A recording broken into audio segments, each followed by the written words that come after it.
2026 tentang penyesuaian operasional SPPG pada saat periode hari libur dalam rangka penyelenggaraan program MBG pada tahun anggaran 2026. Jadi memang surat edaran ini dikeluarkan dalam rangka optimalisasi tata kelola operasional, efisiensi sumber daya, dan standarisasi program MBG pada SPPG. Itu di periode yang dulu, itu di hari Ramadan, di saat libur pun ada sistem pemberian MBG, sistem bundling lah dan sebagainya ya.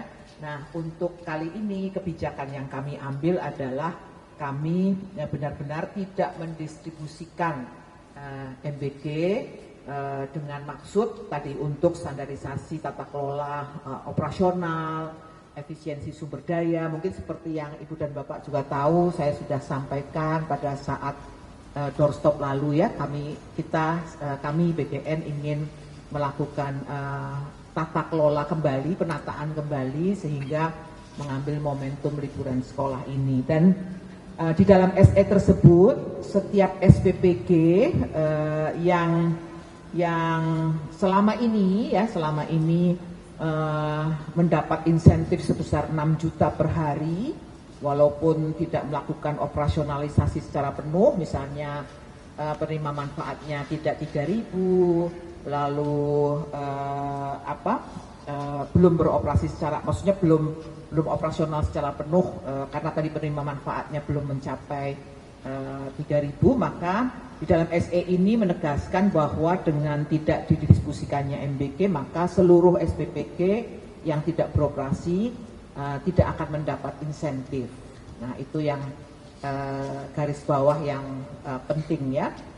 Dan kalau kita melihat angka jumlah SPPG yang telah beroperasi 27.820 dikalikan dengan insentif per hari itu selama 18 hari, maka kita sudah bisa melakukan efisiensi insentif SPPG itu sebesar 3 triliun 4.560 juta. Lumayan angkanya ya. Dan selain upaya tersebut, kami juga melakukan upaya-upaya lain seperti yang sudah kami sampaikan. Kami melakukan refocusing penerima manfaat.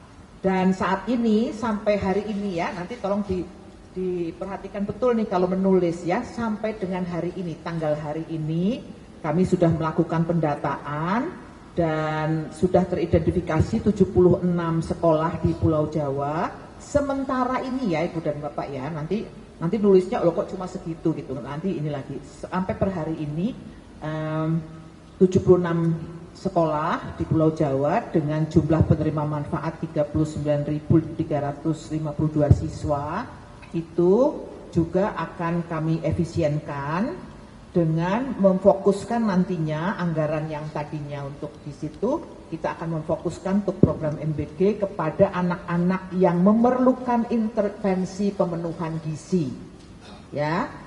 Sekolah-sekolah yang tadi saya sebutkan itu adalah kami anggap berdasarkan beberapa kriteria yang kami susun, mereka secara mandiri mampu memenuhi kebutuhan gizi mereka. Oleh karena itu tidak membutuhkan intervensi dari pemerintah. Nah, pemerintah mengalihkan ke sekolah lain, ya, ke tempat lain, ke daerah 3T, ke ibu hamil, ibu menyusui, dan balita. Nah, Ibu dan Bapak semuanya, angka di atas masih terus akan kami perbaharui. Ya, tadi saya sudah katakan angka itu sementara sampai dengan hari ini. Kami masih terus bekerja untuk memperbaharui kualitas data.